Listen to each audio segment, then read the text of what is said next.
Good afternoon, everyone, and welcome to what is our last session in the Administrator Forum series for this school year. And I'm looking at the participants' names, and I see that many of you have joined us in the past. So we are so glad that you are also joining us this afternoon, which is actually part two of a two-part series on the foundations of effective job-embedded professional development. But no worries if you were unable to attend the first webinar, the last session on this, the part one session. We have that session recorded on our YouTube channel, on our website, ECPL YouTube channel. And I think Susie will get a chance and she'll put that link to that recording in the chat for your reference. So if you weren't unable to join us for part one, you can definitely catch the recording on our YouTube channel. As you know, these sessions, thanks Susie, are a collaboration between the Early Childhood Development Department at the Illinois State Board of Education and Early Childhood Professional Learning, also we call ourselves ECPL, which is a project of the Center, Resources for Teaching and Learning. And my name is Cindy Berry. These collaborations have, with the State Board of Education, have allowed us to present these virtual sessions to you. But if you have not heard, we also are sponsoring an in-person event on April 22nd and April 23rd for Preschool for All and Preschool for All expansion administrators. It's going to be, as I said, April 22nd will be a networking reception that evening, and April 23rd is the actual day of full conference sessions. We welcome you to register if you haven't done so already. It's being held at the iHotel in Champaign, Illinois. We will be putting the link in the chat for registration.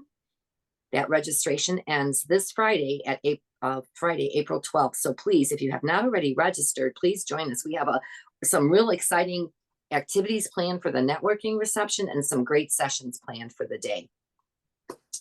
And you can get in touch with us if you have any questions about the conference. A few housekeeping items, though, before we get started with today's presentation. We want to make sure that your name in the participant list is the same first and last name you used to register for this session. We need this information for attendance purposes. So if necessary, please edit your name to ensure we are able to confirm your attendance. Today's session will be recorded, and the recording will be posted, like all the other sessions were, on the ECPL YouTube channel within the upcoming week. We have a large number of participants, so your microphones will be muted throughout the session. However, the chat's going to remain open for your comments. And if you were with us last time with Chris Miller, our presenter, you know he encourages engagement by unmuting yourself if you would prefer to do that, or just use the chat to place your questions and comments there. But if you would like to actually engage and speak what your comments or questions are, please raise a hand emoji or just unmute yourself and do that. Right, Chris? We ask you to remain, thanks, Chris. We ask you to remain in the session to hear important information about upcoming events. So please do so until the end of the session. Jenny Metcalf is usually with me. She's our ISB early childhood consultant, and unfortunately she could not be here today. So I will be introducing Chris Miller, who is with Start Early, formerly known as Ounce of Prevention. And he was our presenter last time for part one. So take it away for part two, Chris. Thank you, Cindy. Welcome back, everybody. I've been watching the participants as they've been coming in, and the list is growing. Many familiar names who were here with us a few weeks ago. Also familiar names because I've worked with so many of you over the past decade or so. It's wonderful to have you here. Thank you so much for joining us. If you're here for this reason, because we're discussing the foundations of effective job-embedded professional development. And this is part two of a two-part series that we started 3 weeks ago on March 20th. As Cindy said, my name is Chris Miller. I'm presenting and facilitating today. My title is that of Early Childhood Practice Consultant, and I work in an organization called Start Early, which is an early childhood organization based here in Chicago. Some of you might be familiar with us as by our old name. We used to be called the Ounce of Prevention Fund. Regardless of whether you know us as the Ounce or as Start Early, please know that our organization is committed to closing the opportunity gap so that the families of all children between the ages of 0 and 5 across the United States have access to resources and supports that are necessary for success in school and success in life. Want to again thank the Illinois State Board of Education and Jenny Metcalf, who's not able to be with us today, for creating this opportunity for us to meet and learn from one another, and especially to Cindy Berry, to Kathy Villano, and Lynn Burgett at the center for inviting us to present today. And we would be remiss if we didn't also mention Susie Finn, who is providing technical assistance today. So Susie, thank you so much. Here's an overview of what we're going to be focusing on in the next hour and a half together. First, we want to go over our agenda, quickly share some group norms that we'll be using, and share with you our learning objectives for the session.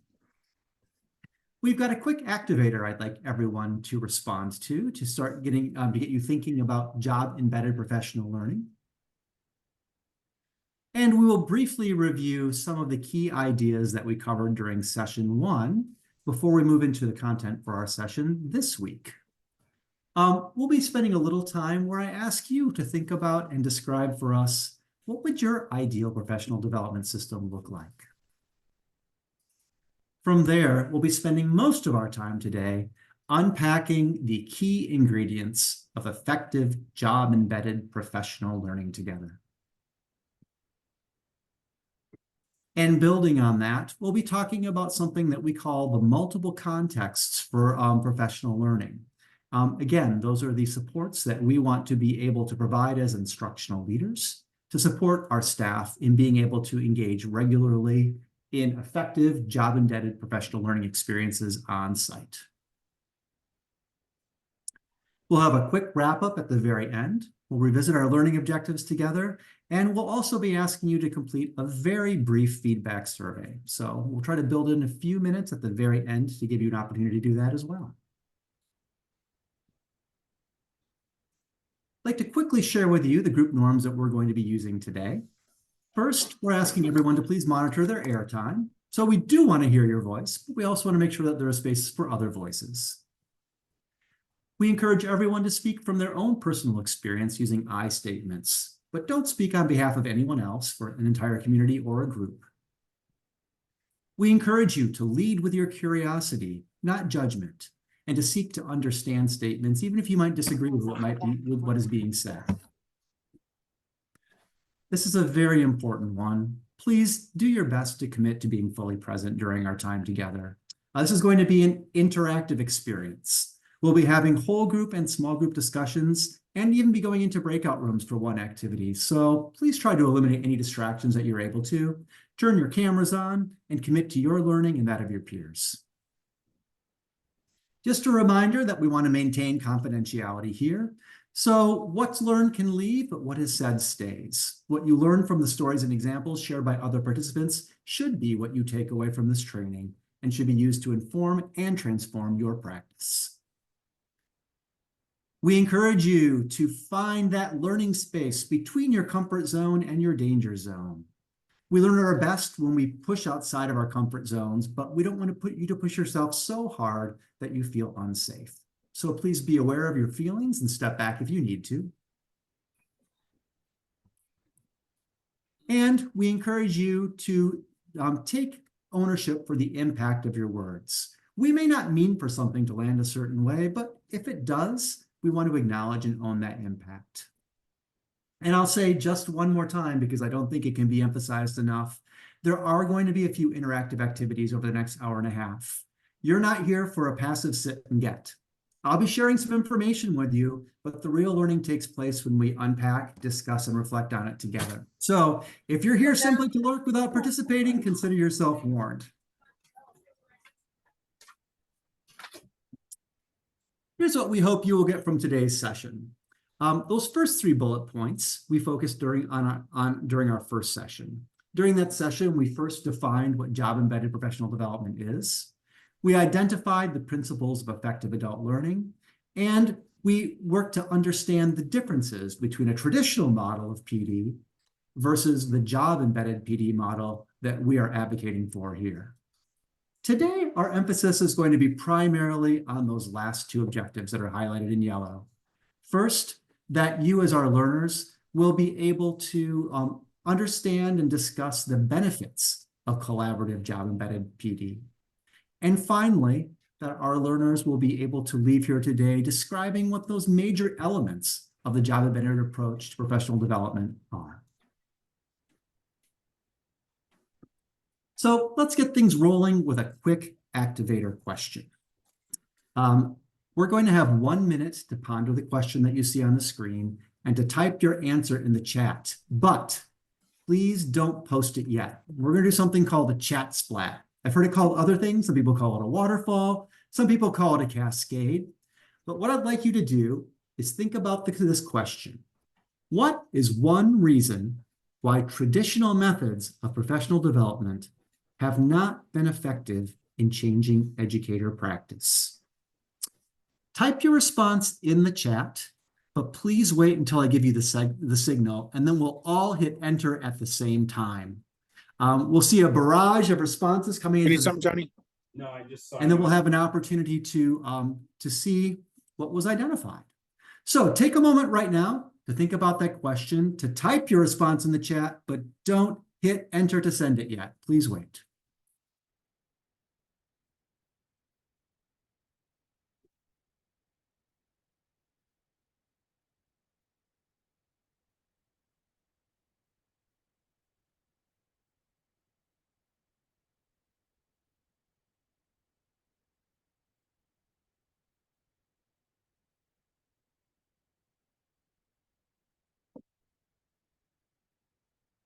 Again, the question, as you see it on the screen, is, what is one reason why traditional methods of professional development have not been effective in changing educator practice?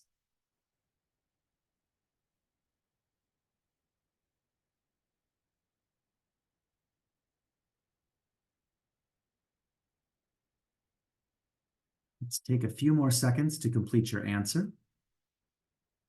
Thank you, everybody. I'm amazed by the restraint you've all shown.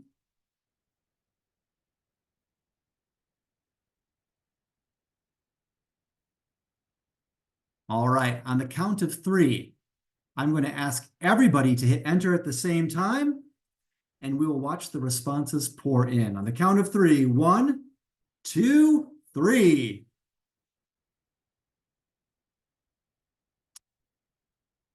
Oh, lovely. That's so satisfying.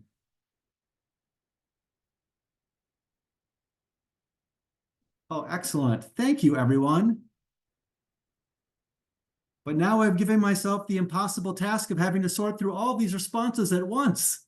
Let's see what some people had to say. This is great. Let's see. I'm seeing someone mentioned that it's based on what leaders think teachers need, and teacher voice or educator voice isn't always represented. Yeah, that's true. A lack of buy-in, a lack of effective implementation, not enough time to reflect on what was being learned before implementing it, so not enough time between learning it and trying to put it into practice. Other people saying no time to apply that new knowledge. It's easier to do what is learned over time than trying to do it in the heat of the moment. Not practical. Needs to be interactive with new technology. Leslie notes that it takes place outside of the workplace, that it's often led by facilitators who may no longer be hands-on in the field. Ouch, Leslie, that hurts.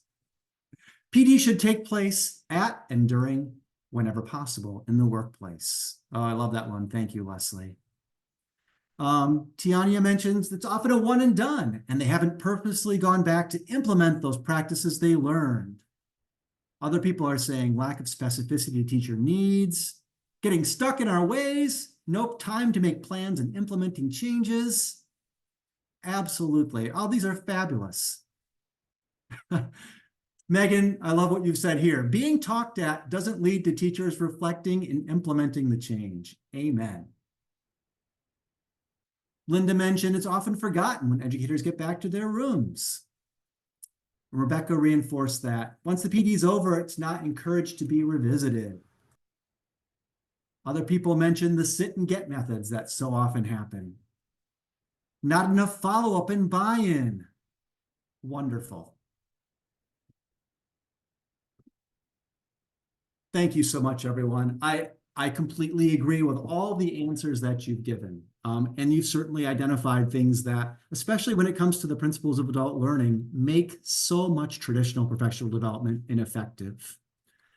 But as you'll see in just a moment, the number one reason that we've learned that traditional PD isn't effective is for the reason that so many of you have already identified, and that's the lack of supports to transfer that knowledge into practice. We'll come back to that in just a minute.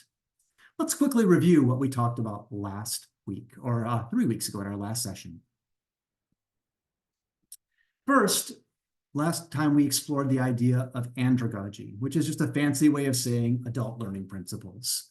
And those are the things that adults really need for learning experiences to be relevant and meaningful for them. And we took as our starting point the work of a gentleman named Malcolm Knowles, who identified 4 key principles of adult learning that he thinks are absolutely essential. He said adults need to know why they need to learn something. Adults need to learn by actually doing it, so experiential learning. They need to approach learning as problem solving. And finally, they learn best when the topic that they're studying is of immediate value and relevance to them. Now, this is not an exhaustive list by any means. I've seen much longer lists around adult principles of adult learning, but this gives us a foundation for us to reference as we think about how we create those effective PD experiences. And I saw a lot of these ideas also reflected in many of the responses that we saw in the chat splat too, so thank you. Last time we were together, we also went on to talk about PD as most have experienced it, and as most early childhood educators continue to experience it. And we shared this slide with you. And this slide reminds us why traditional PD experiences that begin and end with a focus on knowledge building have not traditionally been effective. It's because to actually improve practice, knowledge building is the start, but it's not the end. The goal and the challenge is to take that new knowledge and apply it consistently and strategically. It's not in learning it, it's in implementing it and actually putting it into practice. And last time we shared this research with you as well. It builds on that idea and tells us that even when they're given opportunities to practice a new skill during trainings, the likelihood of educators actually applying it in the classroom afterwards is incredibly small. By their research, only 5% of the time do we see those skills actually being manifested or practiced in the classrooms. But look at that number that's circled in red on the bottom. It reminds us that when quality training is paired with coaching and on-the-job supports, then that percentage of our participants who use those new skills jumps from 5% to 95%. I mean, to put that another way, that means that teachers are 20 times more likely to demonstrate and practice new skills when we provide those supports after that initial knowledge building. And so for me, that really reinforces the message that having your staff just participate in trainings, whether they're on-site or off-site, is really not going to significantly impact their practice or improve child outcomes. It's really only when we as leaders provide multiple opportunities for our staff to receive coaching and other on-the-job supports that those educators are going to put that new knowledge into practice, and we're going to see those instructional skills grow over time. This was one of the last slides we looked at last time, and it helps to highlight some of the other things that have typically defined traditional PD, and it contrasts them with a new PD paradigm that better meets their needs as learners. So it's that box on the right that we really want to focus on and that we aspire to. So that box on the right with a red above it lists characteristics of what research has shown to be effective PD that results in practice change and improvement. First, it means that educators are co-constructing improvement goals with their leaders. They're not being told what to improve in. They're working together and they're using available data to decide the areas in which they want to improve and to work to develop a plan for achieving it. Second, job-embedded PD is defined by a sense of shared responsibility and professional collaboration. That means that everybody on the staff has a sense of ownership and buy-in, and they recognize that it requires close collaboration with their peers to make improvement happen. Third, it includes routine and frequent protected time on site to reflect and problem solve. And fourth, it includes elements of observation, coaching, and reflection towards improved practice. So that means giving them frequent opportunities to plan together, to try out new things in the classroom, then to reflect with leaders and their peers after the fact about what worked, what didn't work, and what changes they will make next time so that the next time is even more successful.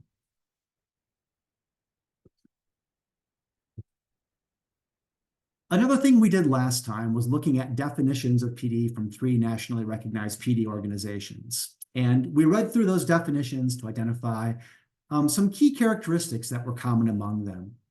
So as you think back to that exercise, if you were with us, as you think about that Joyce and Showers research that we just revisited, and you think about the new model of job-embedded professional development that we just reviewed, I'd like you all to briefly consider and respond to this question, and encourage you to unmute yourself or use the chat to respond. And if you'd like to raise your hand, let us know. Myself or Susie will try to catch that and call on you as we're able to. But here's my question to you. In an ideal world, with no limits on time or resources, what might professional development look like, sound like, and feel like in your organization? Imagine that you had no boundaries, no restrictions. What would that PD look like for you? What would it include? What would some of those characteristics be?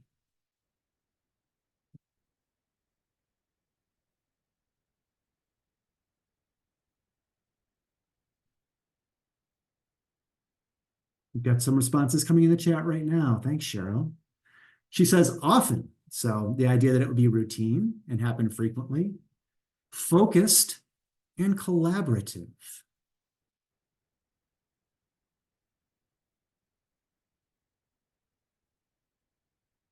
Other people are mentioning everybody all, and it would include everybody.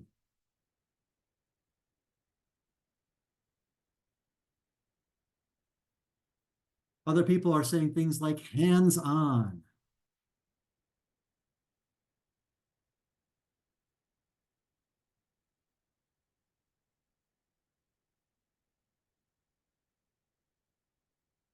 Time away from the classroom. Yes, there has to be protected time for it to happen.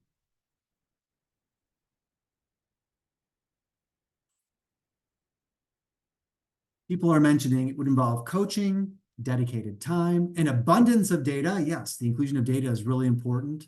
Support and buy-in from all staff. It would be tiered and based on individual needs.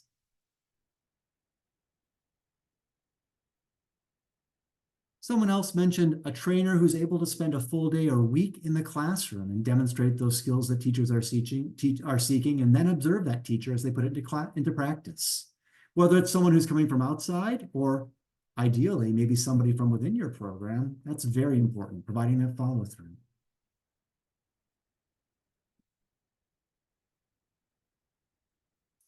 Someone else mentioned modeling. So modeling desired behaviors or instructional practices for staff. Paula is getting specific. She mentions an ongoing project approach where everybody works on the same topic. We learn, try it in classrooms, meet again to discuss and report, and then follow the same format as new things are tried or reported on. Love that. Amy mentions wanting it to connect to their CQI improvement, their CQI plans, not in addition to, but to be aligned with and fulfill those plans and goals. Oh, I like this one, Leslie. A buddy system. That means colleagues will help keep up the enthusiasm for the new plans. I'd love to unpack that. I can think of lots of ways that peers could support one another. Other people mentioning the need to reflect for staff PD plans. Julie mentioned opportunities for teachers to visit and observe in other classrooms. Yes.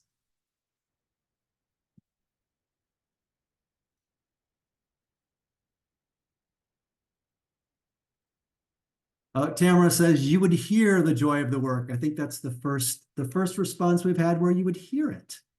Yeah. It's not just what we're doing, it's what it feels like and what it sounds like. Morgan, I love this one as well. She mentions it would also be responsive to or informed by feedback from families and students.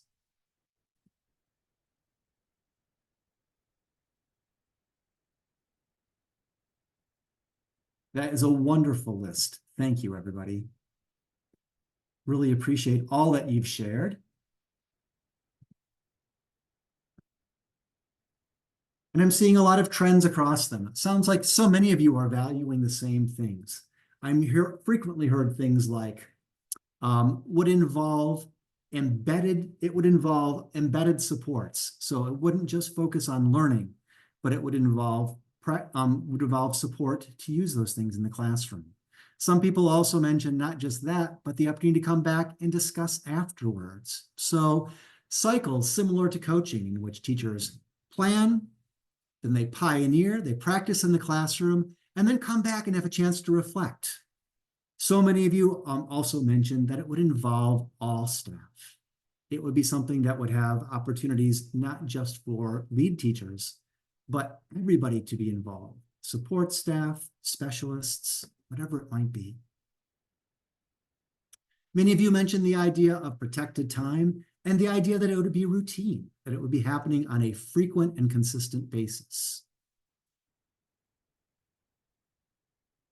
Well, thank you for sharing those ideas. I hope that after you leave today, you might come away with some even more ideas and maybe even some first steps that could take you in that direction, if those are things that you're not already doing.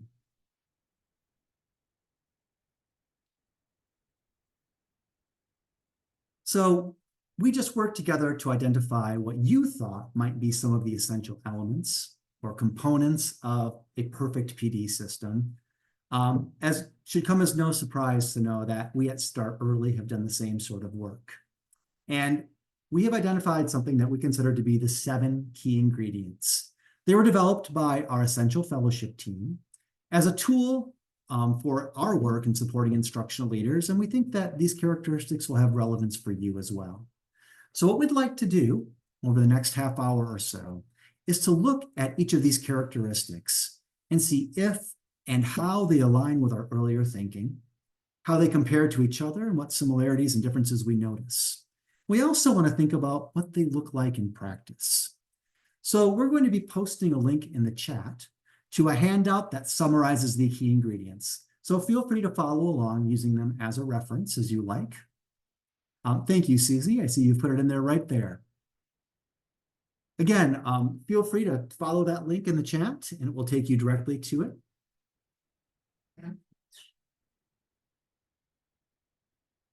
So here are those key ingredients, starting with the very first one. First, we say effective embedded professional development is led, supported, and facilitated and sustained by instructional leaders from within the program.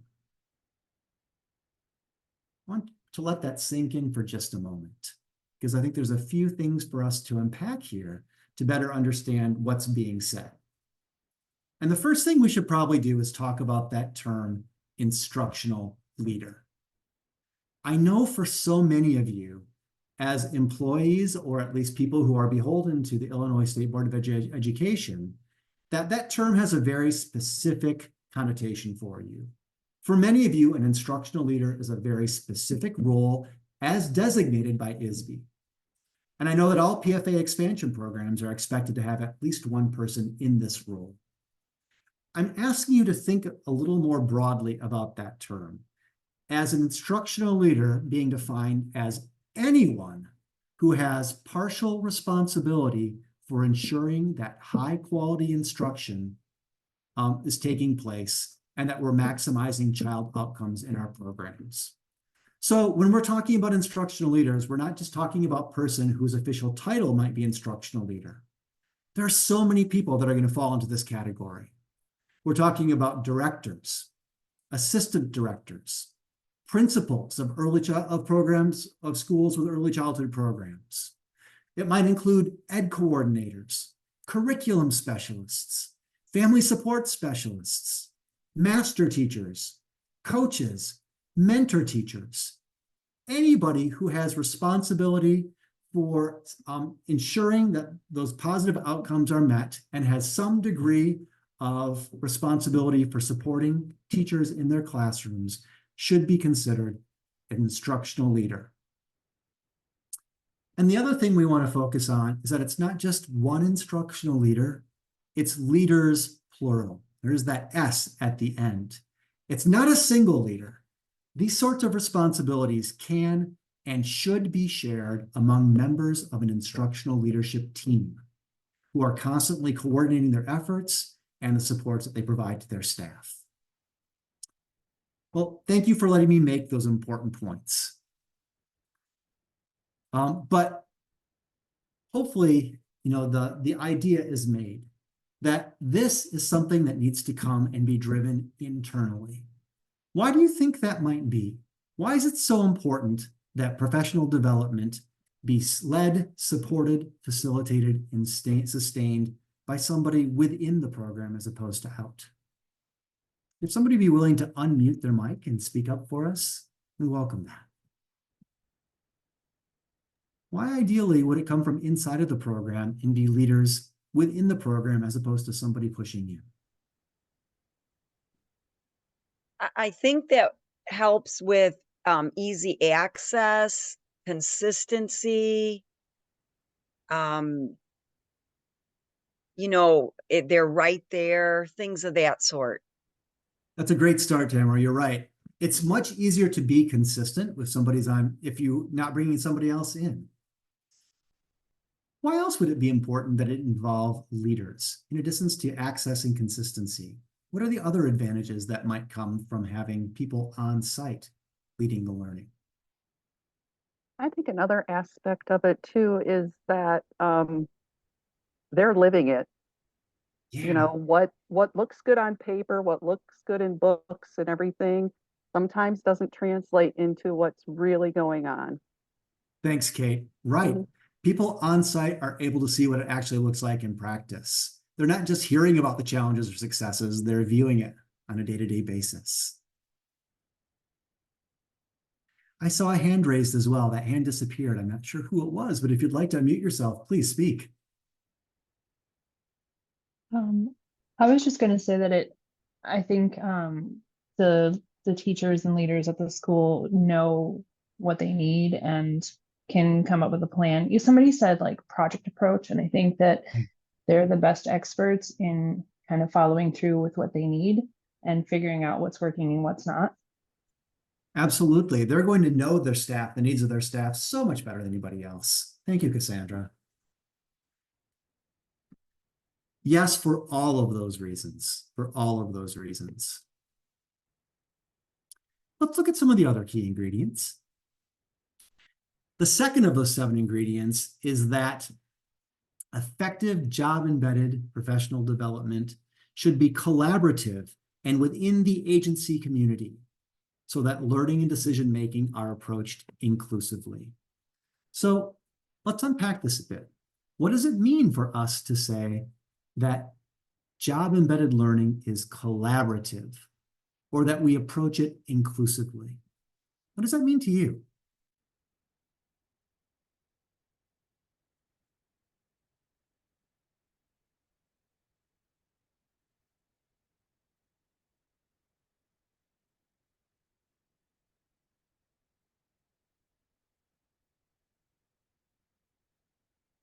Inclusive of who?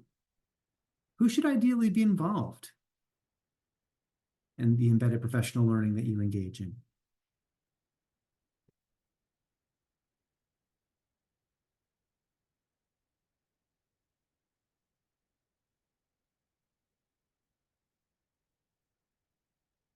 See a few responses in the chat. Literally all members of the team, including teaching assistants. Absolutely. Yes, we want everybody on staff to be involved to the fullest extent that we're able to include them. People are talking all staff and leaders. And yeah, there's space for children and families oftentimes as well.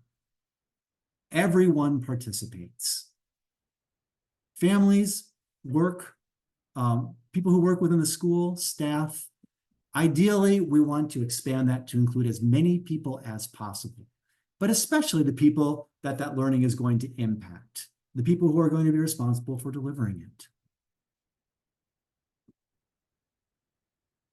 Let's look at the third key ingredient. The third key ingredient of effective PD is that it's routine, so that professional learning opportunities occur consistently and frequently. So why routine? What's the value of staff meeting routinely as opposed to sporadically? Why would that be important?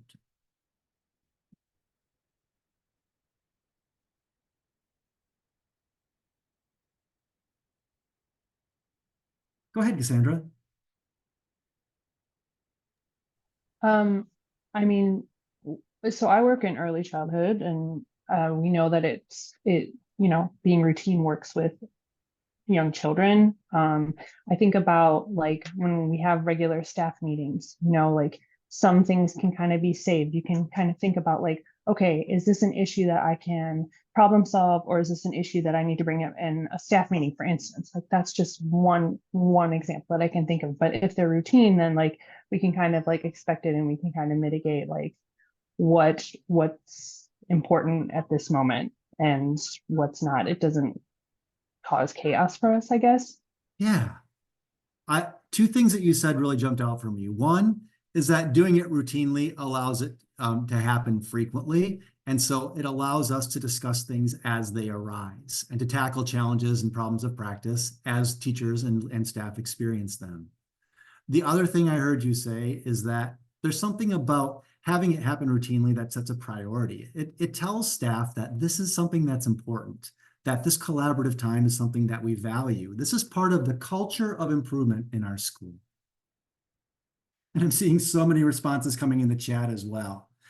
Making change more effective. Recognizing that repetition is also important for us as learners. The more often we engage in things, especially as we engage in routines and use different tools like protocols, we begin to assimilate them and know what is expected and can have more effective conversations once we're familiar with them. Other people talked about bringing in perspectives, teachers being prepared and beginning to look forward to it.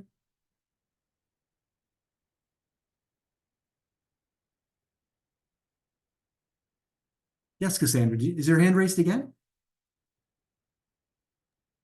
No, I think I need to lower it. I apologize. Oh, okay, no problem. Just wanted to make sure there was space for you in case. Exactly for all the reasons that you've mentioned. That consistency sets a precedent for what we do and what we value as a community. It allows us to address things in a timely manner. It means that we can get to them quickly and not have to waste our time spinning our wheels when we know that there are problems or issues that need to be confronted. Let's look at that fourth ingredient now. The fourth ingredient says that effective embedded PD is relationship and strength-based to build respect, trust, and openness to sharing and examining practice. So this slide kind of helps us to understand the why behind it. And it reminds us that so often professional development is directly tied to things like compliance and monitoring. So the motivation to be an effective educator is so often connected to being compliant, just so our program doesn't get dinged or punished at our next review. And when educators are motivated largely by fear, not by intrinsic motivation, then they're not motivated to become effective teachers for the sake of their kids or for their own professional betterment. They're doing it because they know that if they don't, they're going to be punished for it. Now, it's really tricky when there's that lack of trust between leaders and staff. But when leaders are able to send a message that they value the skills and experiences of their staff, and believe them to be capable, believe them to be effective, then we see that that motivation soars. And then teachers are allowed to take chances. So they feel like they can try something new. You don't want to try something new if you fear there's going to be negative consequences. But when you have a culture that encourages risk-taking and allows educators to try new things and fail, it helps everyone to realize that that's just part of the learning process. One of the fifth ingredients that we include on this list is that effective embedded PD should be inquiry-based, so that curiosity and a desire to learn are at the center of your program's culture. What does that mean to you, that phrase inquiry-based? We talk about it a lot when it comes to children's learning. And by that, we're usually talking about letting child interests and questions largely define and guide those explorations and interactions and learning experiences that teachers are planning and facilitating. What do you think it means when we're talking about adult learners? What are they inquiring about?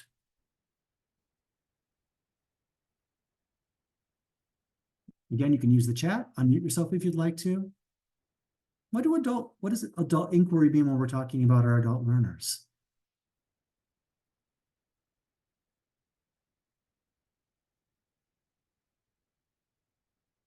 What kind of questions would they have? Julie, thank you for always quoting the Fred Rogers, always welcome. When you wonder, you learn. What are we learning about? What do adults want to learn about? Judy you mentioned that adults learn by problem solving. So when we pose a question for teachers to solve, they internalize it more effectively. Absolutely, Judy. And what if the questions or the problems that are brought to the table are problems that teachers themselves are facing on a regular basis?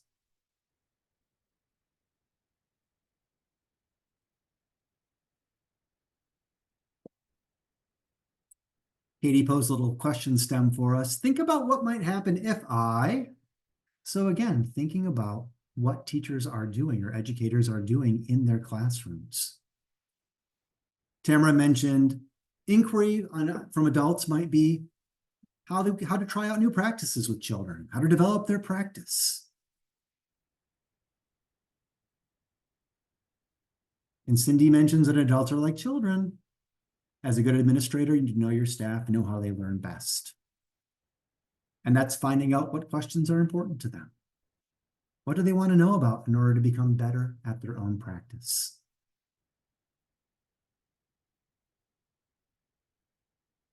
Carla mentioned some questions or topics that might come up around staff retention. That's a question that we as leaders certainly have.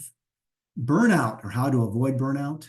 How to address challenging behaviors with other staff as well as children. Yes, the challenging behaviors question is a huge one for so many educators.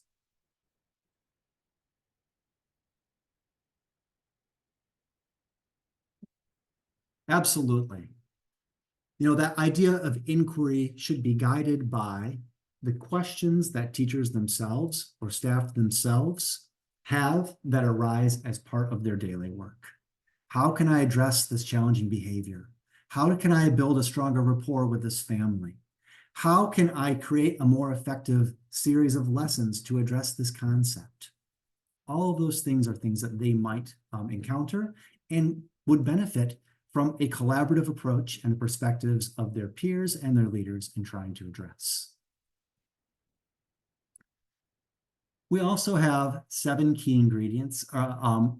Number 6, which is kind of a long one. It says that effective PD is structured by clear and measurable goals, ideally that come from data you have at hand, that it includes evidence-based frameworks that create a shared lens and language for understanding of effective practice.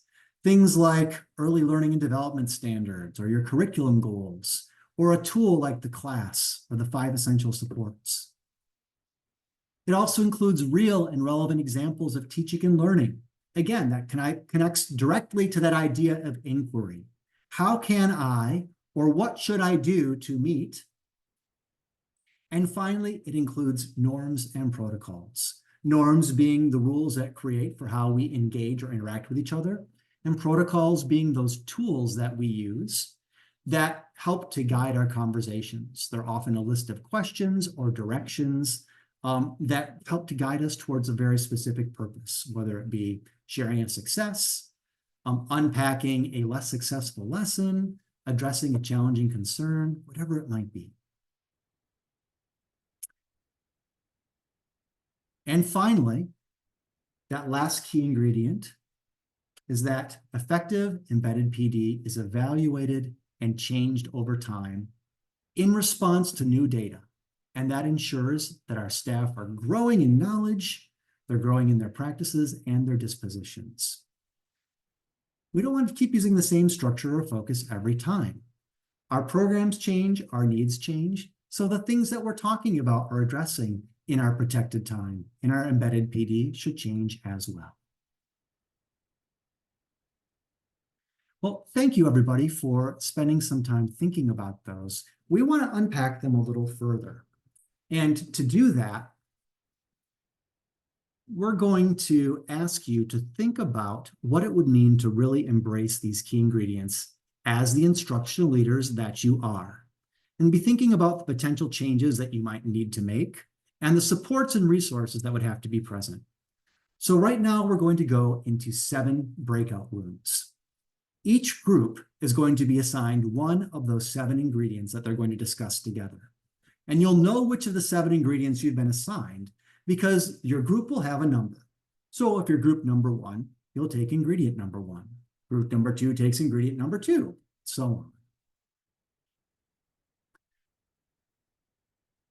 Once you get into your group, we'd like you to introduce yourselves and then identify a reporter to keep track of your group's responses. When we come back, that reporter is going to be responsible for summarizing your discussion. You're going to be given a resource to follow. It's an activity that builds on the 7 key ingredients. And for each of the ingredients, there's a few questions related to that ingredient that we'd like you to respond to. If you want to try, reporters, if you want to try to use the PDF to write into it, you may. You can just as easily write down on another piece of paper, whatever works best for you. But we'd like you to discuss those questions under your assigned ingredient and brainstorm considerations for how you might implement it in your program. 12 minutes is going to go by very quickly, and we're going to have a very short time to share out together. But we urge you to really identify those key ideas and then be ready to share them out when we come back. Are there any questions before we go into our groups?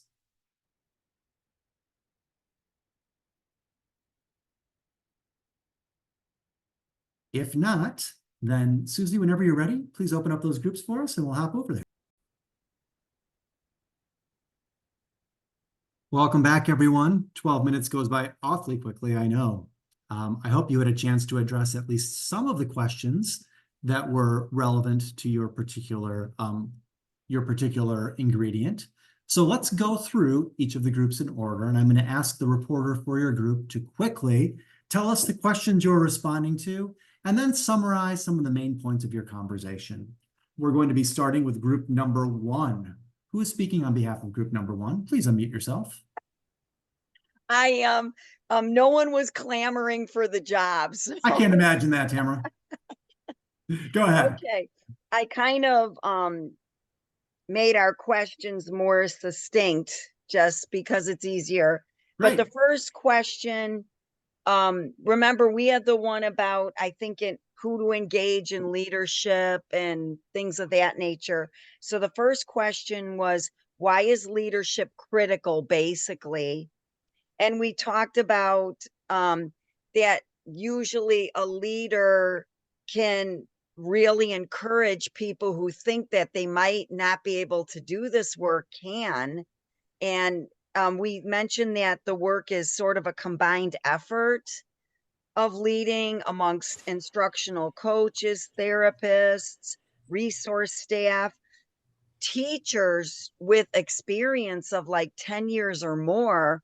But sometimes those teachers need to hear leadership say, you're really good at this.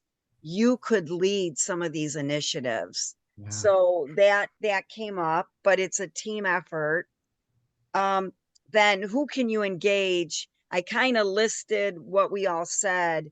You know, we mentioned all the kinds of therapists, instructional coaches, teachers with experience, curriculum staff, but I also wanted to add in here the paraprofessionals or the assistant teachers, because then what also came up was there was a wondering from someone in our group if back in the day, teachers that were bilingual or had the endorsement were kind of somehow could be left out. But what we're noticing, the future's looking brighter, where ECE seems to be leading the way with making sure that all teachers are included, you know, whatever the language may be. And so that was a promising thought. And anyone in our group, feel free to unmic if you'd like to add more. Thank you, Tamara. I love that your group was thinking so broadly about instructional leaders and trying to include everybody who has some degree of expertise to contribute. Let's go to group number 2 in the interest of time. Group number 2 was dealing with the characteristic or the ingredient that it should be collaborative and within the agency community. Group number 2, who is going to be speaking for your group? Okay, hi, this is Tanya. So group number 2, our probing questions was, what structures, systems, or supports will need to be in place in order for staff to work collaboratively in support of job-embedded professional learning? And some of the things that we came up with were PLCs, like professional learning communities, designated time, like goals and focus for the year, opportunities for feedback and coaching, peer-to-peer observations, and then feedback from staff. And then the next question was, what obstacles might arise and how can they be handled or worked around? So some of the obstacles we came up with were sometimes there's time constraint, staff shortages or sub shortage in order to do some of the PD designated time during the school year in which students do not attend. It says, how can they be handled or worked around? So follow through from a coach or instructional leader and administration, follow the administrator's buy-in, and follow through from all parties, and then accountability, time to do this, and then purposefully put this on your calendar because it's a priority and don't look over it. And then also, we said some of the obstacles may be trust from staff and staff buy-in. And then the third question was, who are some of the thought leaders among staff who will support and promote this cultural shift? We said administration, teachers, paraprofessionals, coaches. We also said specialists, and we also said it also needs to be buy-in from district leadership in order to have this specific time. Tanya, that was amazing. Way to summarize so much great thought. I loved all of the different examples or kinds of routines that you'd want to have in place.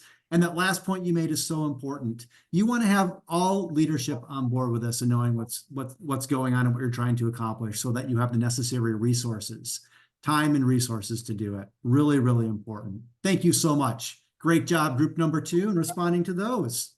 Group number 3 had the third characteristic, that effective job-embedded PD be routine. Who's speaking for number 3?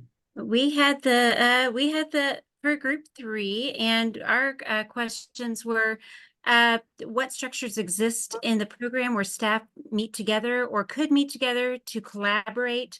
And we were talking about it being built into the schedule. Some of them had meetings where the pre-K teachers would have time amongst themselves while the others were going to another meeting.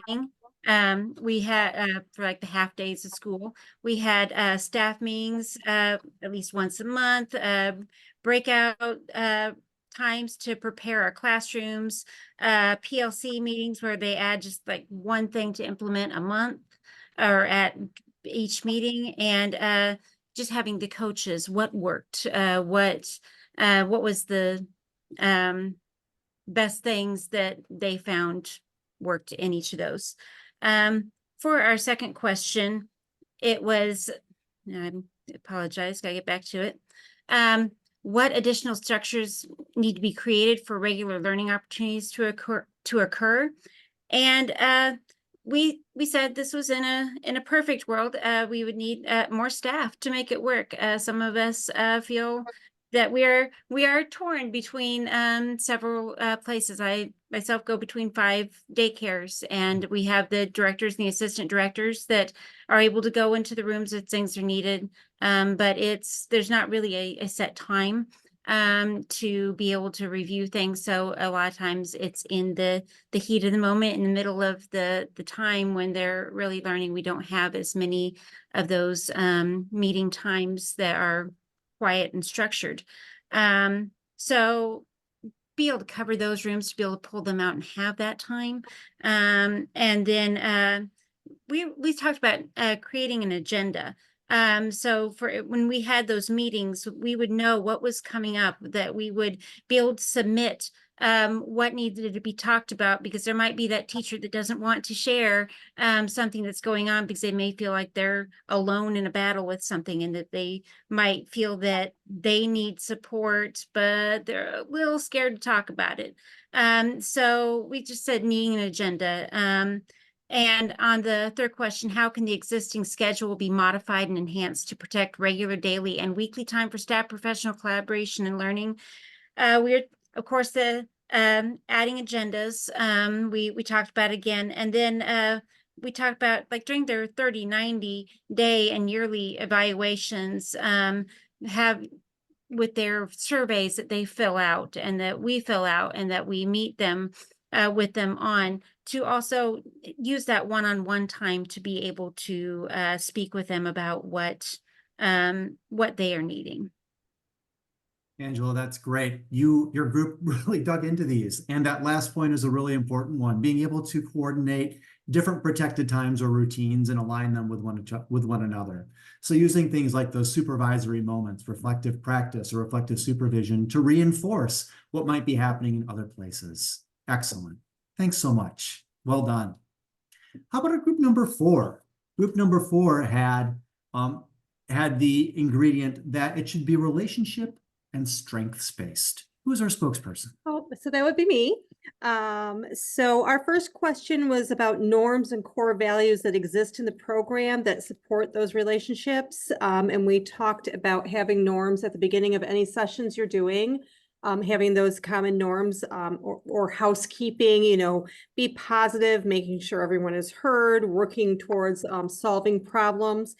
And then also coming to a consensus every single time that those norms are still okay, or do we need to add, adjust, or any of that to make sure that it fits the needs of the group at that time. Our second question was, how can leadership support and model relationship building? And one of our participants was talking about her daily personal connection. She walks around the building at the very beginning of the day, make sure she has a connection with everybody, letting them know when she's available. We also talked about checking in at the beginning of any PD opportunities, checking in with the group, depending on the time you're meeting, what day you're meeting. If it's been one of those days, you might need to take a step back and do just a little calming activity before you get started. You need to know your brain states of your participants to make sure that they're going to be able to take in what you're trying to do. And the last question is about how are staff strengths identified and built upon. And we talked about the leaders in PD activities don't always have to be the admin. You've got a lot of teachers, associate teachers, or whoever's in your program that are experts in the day-to-day. So tap into them and have them lead some of this stuff. Felice was talking about a practice called open space, where at the very beginning, you have the participants write down what they want to talk about, and then they host sessions around that. So it's not quite as formal, but if you have somebody who really wants to talk about curriculum, that group can go talk about curriculum. And she said, whoever creates the agenda has the power. I thought that was a great statement. And also using the champions in your buildings. We're a big district. I can't be in every single building. So finding those people who are really good at certain practices that you're working on, and tapping into them so they can be the day-to-day contacts. Those are great examples, Hillary. And it sounds like throughout your group was really focused on how to empower and draw on the experience and knowledge of everybody. When it comes to being an instructional leader, some of us have official titles, but many of us bring skills and knowledge to the table that might not otherwise be recognized. Deputize those folks, use them. Great, thank you so much. Great thinking, group. Let's go to group number 5, who had ingredient number 5, which said, which was focused on the idea that embedded PD be inquiry-based. Who's our spokesperson for group 5? That would be me. Go ahead, Kate. Hi. Hi. We spent about half of our time talking about how we all know how to do this with our students, but for some reason, doing it with adults feels harder. So we spent a lot of time talking about that. But our first question was, how is inquiry supported in the program? We talked about how this needs to be ongoing talks with our staff, getting them the resources, investigating the needs of the teachers and other staff, creating goals, targeting the heart of the teacher, what's the common understanding. And we also talked about how this has to be dedicated time for this PD. Yes. Our second question was, how are inquiry-based questions asked and modeled for the staff, families, and for children? We talked about how, just that simple I wonder question, again, leaving that open-ended, but we talked a little bit too about how this should be an ongoing, it shouldn't just be happening in meetings, but throughout the whole day, asking questions that might raise alternatives, asking questions that encourage looking at a total picture or that seek clarification and things like that. And then really listening to the reflective of the teachers and the integrity of the conversations that you are having. How are problem-based learning opportunities promoted and modeled for staff? Again, some staff might need to have a specific question targeted. So we talked about that. Again, using those open-ended questions for anyone that you are in communication with. What opportunities do staff have to apply their learning and make changes in their practice based on their inquiry or that of their colleagues? Again, assisting them with creating a plan. And it might need to be an explicit plan, and for others, it might not have to be. So, but we did spend a lot of time talking about how this is so easy in our classrooms with our kids. So easy with kids, not something we do as much with our adult learners. And it's going to feel unfamiliar at first, but you listed so many ways that it could happen. You mentioned consistency, you mentioned embedding it or building it into other routines. So those questions are always being posed to staff. And you made me think of all the different opportunities for creating action plans and implementing them, whether it be with individuals or as a whole staff. And using so many of the other routines that other people have mentioned, like peer learning communities or coaching or reflective practice as a way of making them happen.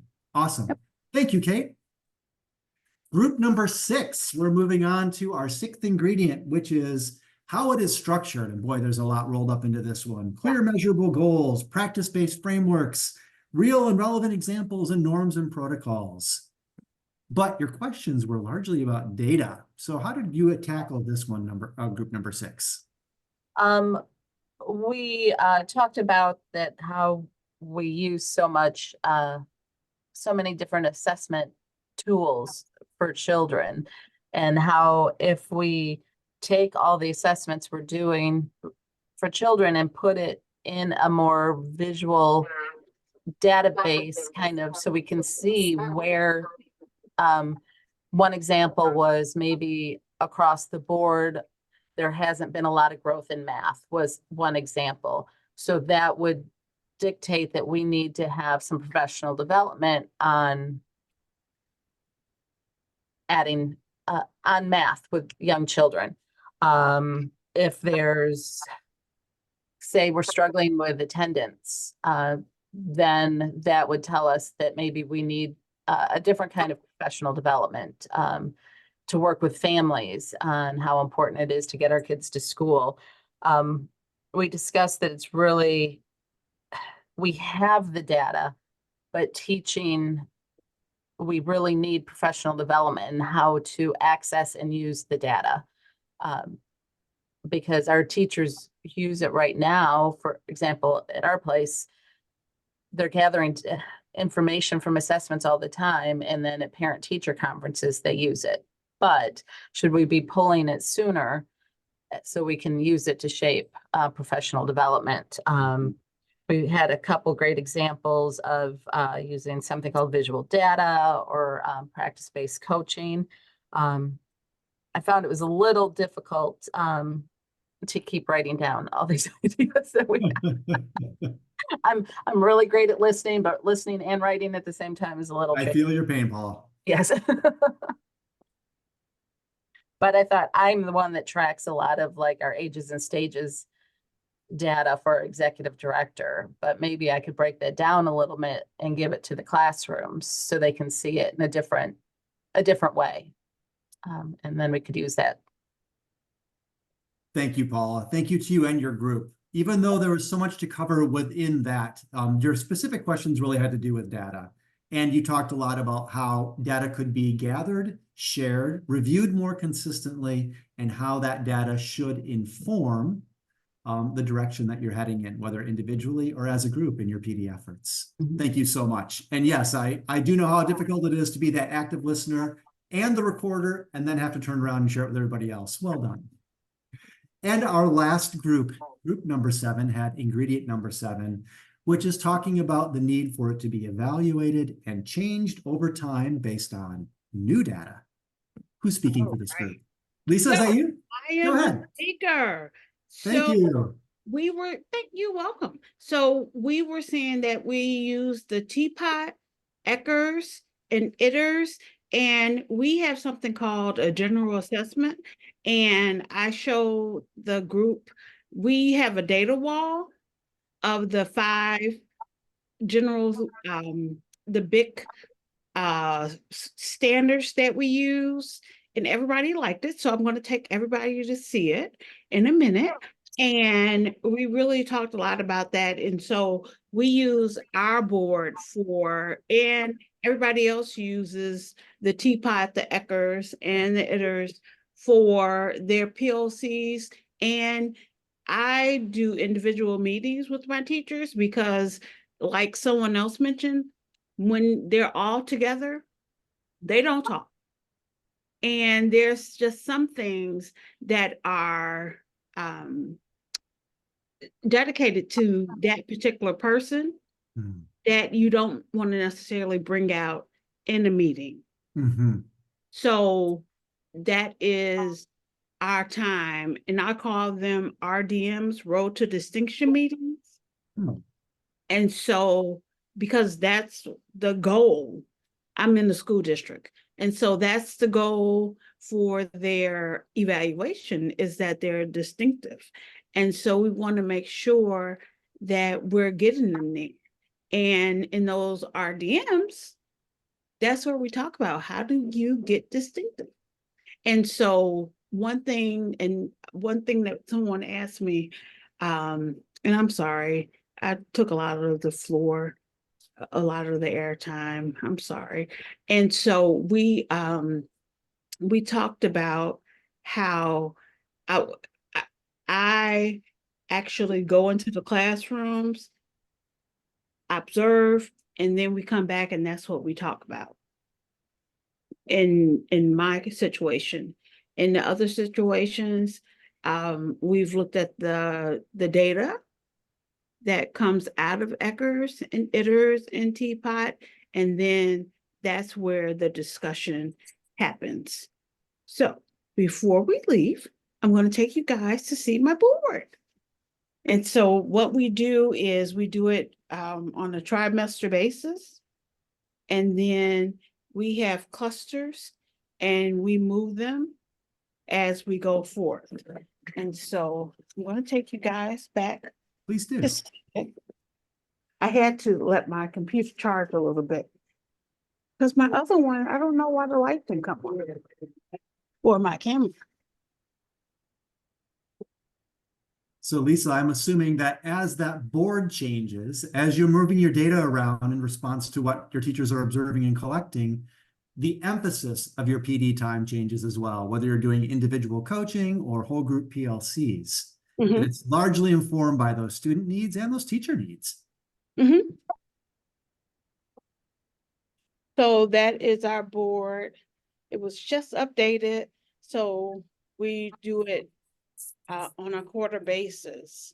So I don't know if you can see. And we also bring, for our kindergarten transition meetings, we bring our parents back and they can kind of find out where their student is in comparison to the other students, because we just have the initials. And so they can say, oh, I need to work on that this summer. Well, So, hello. So it really is impactful in that way, in more ways than one. And we also use that data in our board meetings where we put them next to each other based on the different semesters. So our community is aware of where our students are either moving or not moving. Lisa, thank you for giving us those really tangible examples, including the data wall of ways that your program is really trying to be iterative, to make those changes in response to the data you're collecting regularly over time, and how that informs where you all head next in supporting your teachers. Great examples. Thank you, everybody. I loved what the group shared in an amazing responses in 12 minutes. Very quickly, since I know our time is rapidly ending, I'm going to be moving through some of these slides because I think it was much more important for us to hear from you than to hear from me. But do want to give you a few things to think about as we leave. First, as you're thinking about embracing a PD, an embedded PD model in your program, or making some small changes, we've got a little guidance for you. First, as you think about changes you want to make, prioritize those key ingredients and start with just one or two. Don't try to make sweeping changes over time. Think about where you want to start and some small steps towards it. And then take those steps. Make them collaborative, so agree on them together, make decisions as a staff, and think about whether there are things that could be done daily, weekly, or monthly towards implementing them and moving and integrating other key ingredients as well. Do expect that there's going to be some pushback and maybe even regression. Don't let that discourage you, because it's very natural for us to perceive change as something to fear. Everybody does that. It's very easy to be resistant to change. But the insight you gain from that pushback is really valuable. That's data. And we can learn from that and integrate it into our efforts.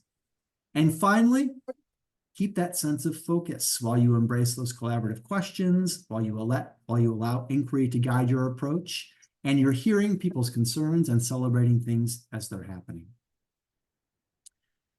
Just to let you know that there are indeed different ways that we think that these supports can be implemented and manifested in your program. And there are 4 basic categories that we want to share with you, and a resource that's going to be put into the chat box as well, that may be there right now. I think that Susie might have just put it in there. That kind of unpacks them for you. But there are four contexts that we call them. There's knowledge development, which is usually where things begin and end. There's supports for transfer to practice. Those can be both physical supports or supports that we offer interpersonally. There's collaborative job-embedded learning routines. And finally, there's an idea of reflective supervision in the form of both dialogue and feedback. What do those look like in practice?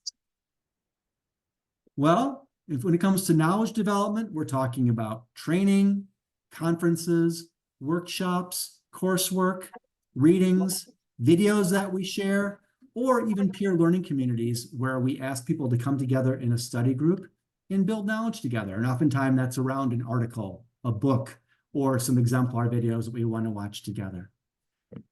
And that can happen offsite, or ideally it happens on-site in your community of learners. We then talk about supports for transfer to practice. We need job aids, things like lesson planning forms, templates, assessment tools that are going to help our teachers in planning and delivering that instruction, protocols to structure those conversations. And job aids can also be assistance that we offer in the form of coaching, mentoring, consultation, technical assistance, or peer observations, as both teachers are being both the observer and the person being observed. Then there's the collaborative professional learning routines that so many of you have mentioned. You know, whether you call them peer learning communities or communities of practice. And we've got different examples of what that might look like. Also, data conversations, data dialogues, or data carousels, whatever you might call them. Team lesson planning, and interdisciplinary meetings where teachers are meeting with other support specialists around individuals or groups of children. And finally, there's that idea of reflective supervisory dialogue and feedback that occurs, could be individual or group. And that's both conversations that take place and feedback that we share that might be in the form of suggestions or ideas that our teachers can implement as they strive for excellence.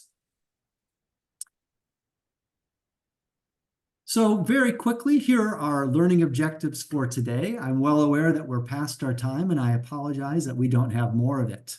I was going to ask you to evaluate for us, but I think that even that is going to be something that we might want to move quickly for. But in your own head, don't feel like you need to put anything into the chat. On a scale of 1 to 5, think about how we did today. Are you come away from today feeling confident that you can define job-embedded PD? Do you feel like you have a good grasp of the principles of effective adult learning? Do you feel like you can contrast traditional professional development with embedded PD and recognize what those differences are? Do you know why job-embedded PD is really effective? How you and your teachers will benefit from it? And finally, can you describe some of the different elements, the ingredients or characteristics of what that job-embedded approach would be? Again, I hope that you can say with confidence that we met each of those objectives, and if not, would encourage you to utilize your coaches and your program support specialists who have also been learning a lot of this content in our own PLCs and are eager to support you as you try to make this happen in your programs. We'd like to take a moment just to ask for your feedback. There's a QR code right there that will take you directly to a very short survey, a few questions that we would love to hear from you on. If you could give us some feedback on how we did, please do so. We're also sharing a link in the chat. If you're not able to scan that QR code because you don't have your phone, that link will take you directly there instead.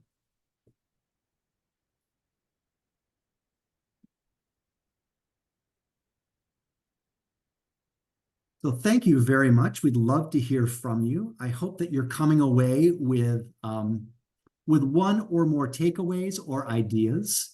If you have the opportunity and would like to post that in the chat before you leave, we'd love to hear it. If you are being pulled away, and we know that you're very busy folks and have other things to go to, there's no expectation or obligation, but would love to hear from you if you have the opportunity to do so. If not, thank you so much, everybody. It was wonderful to hear the groupthink that took place. I hope that you're leaving feeling inspired. Again, use your coaches, use your program support specialists. They know this stuff and they can help you in implementing it. If you would like to reach out to us personally, we do have some contact information at the end of this PowerPoint.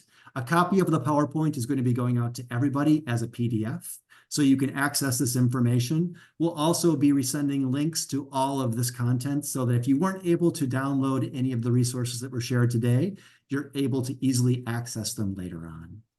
It was wonderful to see you all, wonderful to hear your voices. Wish you luck as you either embrace or try to improve the job-embedded learning that you're already doing. And with that, Thanks. Bid you adieu and wish you all the best. Thank you, everyone. Thanks so much, Chris. And thanks everybody for your participation today. Just wanted to let you know we will be sending you a follow-up email after the session. It will have a link to the evaluation for ECPL. And you would complete that evaluation for access to your evidence of completion. And the recording of today's session, as well as session 1, will be posted to the Early Childhood Professional Learning YouTube channel, which also has all previous ECPL Administrator Forum sessions. And if you have not yet subscribed to the ECPL YouTube channel, you can do so by logging onto the ECPL website. That is eclearningil.org, and I have posted that. And again, please remember that you still have a few more days to register for our administrator conference being held in Champaign, Illinois on April 22nd and 23rd. And I'm going to go ahead and post the link for that as well, just so you can have that. But otherwise, you will also find that on our website at the EC Learning. And again, as Chris had said, all of the handouts will be provided for you in the follow-up email. The handouts will include the PowerPoint as well as the resources 620, 621, and 622 activities that were referenced during these 2 sessions. If anybody has any additional questions, please feel free to type them at the chat room at this time. We will stay on for just a few more moments if anybody has any additional questions. Thanks again, everybody. And thank you again to Chris Miller and Start Early. We greatly appreciate everybody today. And thank you very much, Susie, for all of your help today. Thank you. Thanks, everyone. And if you're not able to join us at the conference in April, at the end of April, good luck with the end of the school year to all of you.